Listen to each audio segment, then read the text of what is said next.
Hello दोस्तों, स्वागत है आपका अपना चैनल स्प्रिंकल टेक ज्ञान में।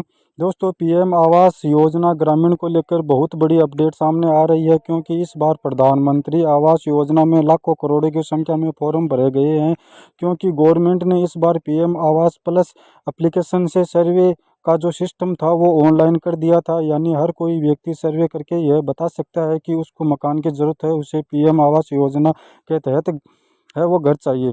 तो हर किसी ने सर्वे कर दिया दोस्त, सबके पास मोबाइल है, सभी ने अपने अपने परिवार के सदस्यों का सर्वे कर दिया और बता दिया कि हमको घर चाहिए, हमको भी घर चाहिए। तो अभी जो फॉर्म है वो लाखों करोड़ों की संख्या में हो गए हैं। तो इस अभी उनकी जांच होने वाली है और कई जगह पर जांच शुरू भी हो गई है। तो इसमें किस किस को मकान मिलेगा, किसको मकान नहीं मिलेगा, ये जो जांच होगी उसमें पता चलेगा। तो वो किस लेवल पे होगी जांच, तो चलिए आज की वीडियो में इसके बारे में बात करते हैं। इससे आपको पता चल जाएगा कि जो फाइनल लिस्ट बनने वाली है उस लिस्ट में आपका नाम होने वाला है कि नहीं। तो चलिए शुरू करते हैं। सबसे पहले आप यह न्यूज़पेपर की कटिंग देख सकते हैं। हालांकि ये राजस्थान की नहीं है, यह पटना का न्यूज़पेपर है, जो इसमें क्लियर ही बताया गया है कि लाखों करोड़ों की संख्या में यह फॉर्म भरे गए हैं।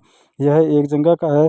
तो यहाँ पर देखिए, पटना में बताया गया कि 1 करोड़ 4 लाख परिवारों ने फॉर्म भर रखा है और उनका सत्यापन बहुत जल्दी होगा। इस न्यूज़पेपर में बताया गया है कि लेकिन जो मुख्य चीज़ बताई गई है वो यह है कि जो वेरिफिकेशन है वो कैसे होगा। तो सबसे पहले वेरिफिकेशन होगा पंचायत लेवल पर। तो आपके ग्राम विकास अधिकारी, सचिव है, जो प्रधान प्रधान या सरपंच है, वो सबसे पहले यह चेक करेंगे कि गांव में जिन लोगों ने फॉर्म भरा है उनमें से कौन कौन लोग हकदार है।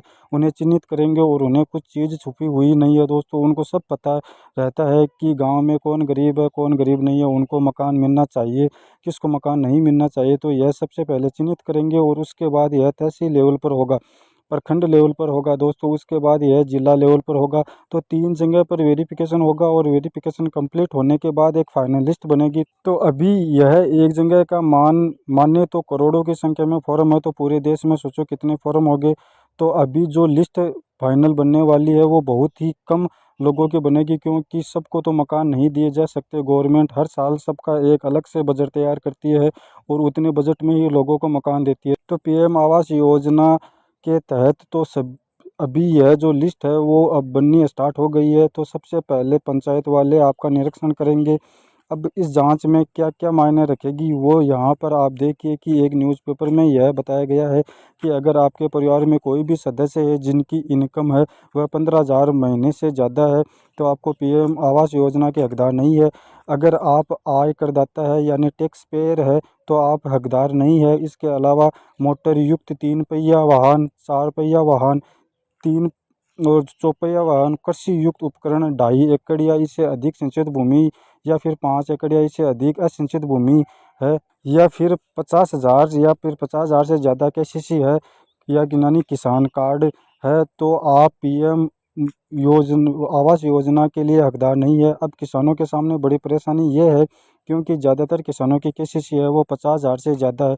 तो अगर आपके पास 50,000 से ज़्यादा केसीसी है या 50,000 से ज़्यादा लिमिट है, लिमिट का किसान कार्ड है आपके पास, तो आप इस योजना के हकदार नहीं है, आपको मकान नहीं मिलेगा। तो यहाँ पर अगर कोई सरकारी कर्मचारी है तो उनको भी मकान नहीं मिलेगा, पीएम आवास योजना का मकान नहीं मिलेगा उनको। पीएम आवास योजना के तहत 1,20,000 की राशि मिलती है, कुछ मनरेगा मिलाकर दोस्तों है यह 1,50,000 तक राशि मिल जाती है। यह पैसे 3 किस्तों में मिलेंगे। पहली किस्त 15,000 की होगी, दूसरी किस्त 245 की होगी और तीसरी है 60,000 की। तो इस तरह से आपको यह पैसे मिलेंगे दोस्तों, यदि आप इन चीज़ों में नहीं आते हैं तो। और इसी के साथ यह जो जांच होगी, यह 3 जांचों में अगर आप फिट बैठेंगे तो आपको पीएम आवास योजना ग्रामीण का लाभ दिया जाएगा और आपका नाम फाइनल लिस्ट में शामिल होने वाला है।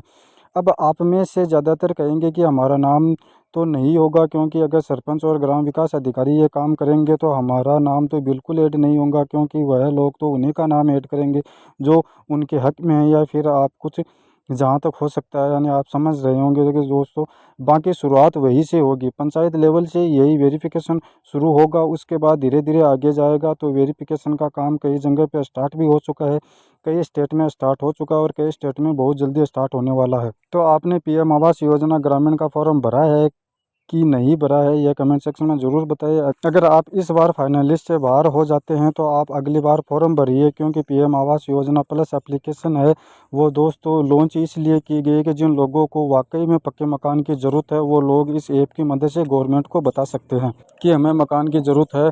तो अगर आप हर बार अपना सर्वे सबमिट करेंगे तो हो सकता है इस बार नहीं तो अगली बार आपका नाम पीएम आवास योजना की सूची में आ जाएगा। अब पीएम आवास योजना ग्रामीण के जो अभी जो सर्वे हुए हैं उनके जो पैसे हैं वह कब तक मिलने स्टार्ट हो जाएंगे, तो यह मान के चलो कि ये दोस्तों फाइनलिस्ट आने वाली है और 2026 के लास्ट तक आएगी और हो सकता है कि 2027 तक ही लोगों को मकान बनने स्टार्ट हो जाए। तो अब आप समझ गए होंगे कि पीएम आवास योजना में क्या होने वाला है और ये जो करोड़ों की संख्या में फॉर्म भरे गए हैं उनमें से कितने लोग चुने जाएंगे, क्योंकि करोड़ों की संख्या में तो सभी को मकान नहीं दिए जा सकते। तो अभी जांच होगी और फील्ड सिस्टम बनेगा, सब पर ध्यान दिया जाएगा और कौन लोग हकदार है कौन लोग हकदार नहीं है। इसी के साथ अगर आपके पास पहले से पक्का मकान है तो भी आप पीएम आवास योजना के अंदर हकदार नहीं है। तो आप उम्मीद करता हूँ कि अब आप समझ गए होंगे तो आपको यह मकान मिलने वाला है कि नहीं मिलने वाला है। अगर ये दोस्तों जानकारी आपको इन्फॉर्मेटिव लगी है तो प्लीज़ चैनल को सब्सक्राइब कर लो और घंटी के बेल आइकन को प्रेस कर लो। थैंक यू दोस्तों, मिलते हैं नेक्स्ट वीडियो के अंदर।